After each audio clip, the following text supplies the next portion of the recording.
Doctor ortho, अब दर्द भी घुटने टेकेगा। नीट पेपर लीक मामले को लेकर देश की राजनीति लगातार गर्माती जा रही है। अब लोकसभा में नेता प्रतिपक्ष और कांग्रेस सांसद राहुल गांधी ने केंद्र सरकार और शिक्षा मंत्रालय पर तीखा हमला बोला है। राहुल गांधी ने प्रधानमंत्री नरेंद्र मोदी से सीधे सवाल करते हुए पूछा है कि बार बार पेपर लीक होने के बावजूद केंद्रीय शिक्षा मंत्री धर्मेंद्र प्रधान को अब तक पद से क्यों नहीं हटाया गया। राहुल गांधी ने सोशल मीडिया प्लेटफॉर्म एक्स पर लगातार कई पोस्ट करते हुए केंद्र सरकार की कार्यशैली पर सवाल उठाए। उन्होंने लिखा कि साल 2024 में भी नीट पेपर लीक हुआ था, लेकिन उस समय परीक्षा रद्द नहीं की गई और शिक्षा मंत्री ने इस्तीफा नहीं दिया। उन्होंने कहा कि उस मामले में सीबीआई जांच बिठाई गई और एक कमेटी गठित कर दी गई।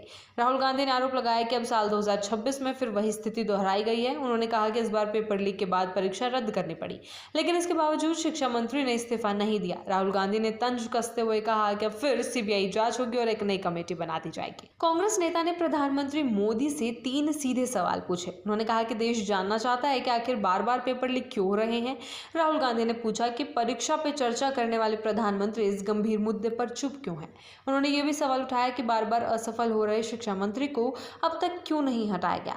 राहुल गांधी के अपने दूसरे पोस्ट में केंद्र सरकार पर जवाबदेही से बचने का आरोप लगाया। उन्होंने लिखा कि मोदी सरकार में जिम्मेदारी तय करने की कोई व्यवस्था नहीं है, बल्कि एक तय फॉर्मूला अपनाया जाता है। राहुल गांधी ने कहा कि पहले सरकार लंबे समय तक चुप रहती है, फिर आरोपियों को संरक्षण मिलता है और अंत में सवाल उठाने वालों को निशाना बनाया जाता है। उन्होंने कहा कि नीट पेपर लीक जैसे गंभीर मामले में अब तक किसी मंत्री ने इस्तीफा नहीं दिया। राहुल गांधी ने आरोप लगाया कि 2024 के मामले में राष्ट्रीय परीक्षा एजेंसी यानी एनटीए के तत्कालीन डीजी को हटाया गया, लेकिन बाद में उन्हें मुख्यमंत्री का प्रमुख सचिव बना दिया गया। कांग्रेस नेता ने कहा कि सरकार जवाबदेही तय करने वाली नहीं, बल्कि जवाबदेही से भागने वाली मशीन बन चुकी है। राहुल गांधी ने एक अन्य पोस्ट में केंद्रीय शिक्षा मंत्री धर्मेंद्र प्रधान पर सीधे हमला बोलते हुए कहा कि उन्होंने 22 लाख नीट अभ्यर्थियों के साथ धोखा किया है।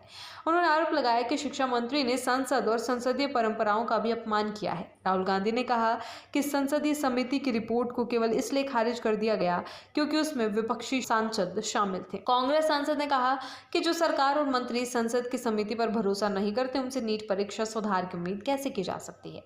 उन्होंने मांग की कि शिक्षा मंत्री धर्मेंद्र प्रधान को तत्काल पद से हटाया जाए।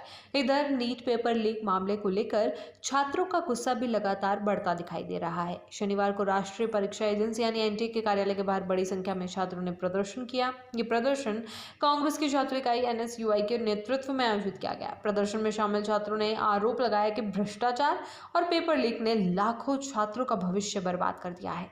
प्रदर्शनकारियों ने सरकार के सामने 2 प्रमुख मांगे रखी। पहली मांग केंद्रीय शिक्षा मंत्री को बर्खास्त करने की थी, जबकि दूसरी मांग एनटीए को पूरी तरह भंग करने की थी। छात्रों का कहना है कि बार बार पेपर लीक की घटनाएं इस बात का संकेत हैं कि परीक्षा प्रणाली में गंभीर खामियां मौजूद हैं। नीट परीक्षा देश की सबसे बड़ी मेडिकल प्रवेश परीक्षाओं में शामिल है, जिसमें हर साल लाखों छात्र हिस्सा लेते हैं। ऐसे में पेपर लीक की घटनाओं ने छात्रों और अभिभावकों के बीच चिंता और अविश्वास का माहौल पैदा कर दिया है।